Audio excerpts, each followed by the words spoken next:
તો મિત્રો પહેલા તમે વિડીયો જોવો અને તમે અત્યારે કોઈ પણ પેટ્રોલ પંપે જાઓ અને ત્યાં જઈને કેવું બાની ફૂલ ટાંકી કરી નાખો તો પેટ્રોલ પંપ વાળો શું કે તમને ભાઈ 100 લીટર મળશે, એટલી લિમિટ છે, આનાથી વધારે નહીં મળે, જોતું હોય તો લે, બાકી ઉપડ.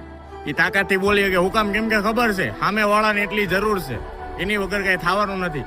કેમ કે આને હકાવવા માટે એના ઈંધણ તો જોહે ને, અને ખાવાનું તો જોહે ને. એમ જેમ ગાડીને હકાવવા માટે ડીઝલની જરૂર પડે છે, એમ માણાને હકાવવા માટે અનાજની જરૂર પડે કે નહીં.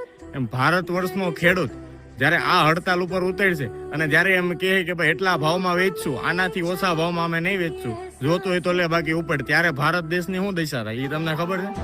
અત્યારે જેટલી તાકાતથી પેટ્રોલ પંપ વાળા બોલી શકે છે ને, એટલી જ તાકાતથી આપણા ભારત વર્ષનો ખેડૂત બોલી શકવો જોઈએ, પણ બોલી શકતો નથી. એટલે ક્યાં કારણે નથી બોલી શકતા નહીં, મને અને તમને બેયને ખબર છે ક્યાં બધો લોચો આવે છે ને ક્યાં બધી પ્રોબ્લેમમાં શું છે. એ બધું વધારે પડતી કહેવાની જરૂર નથી, પણ જેટલો પેટ્રોલ પંપ વાળો અત્યારે જેટલી તાકાતથી બોલી શકે છે ને, એટલી તાકાતથી આપણા ભારત વર્ષનો ખેડૂત બોલી શકવો જોઈએ. એવી તાકાત પેદા કરો પોતાના ભાવે અને પોતે વેચો.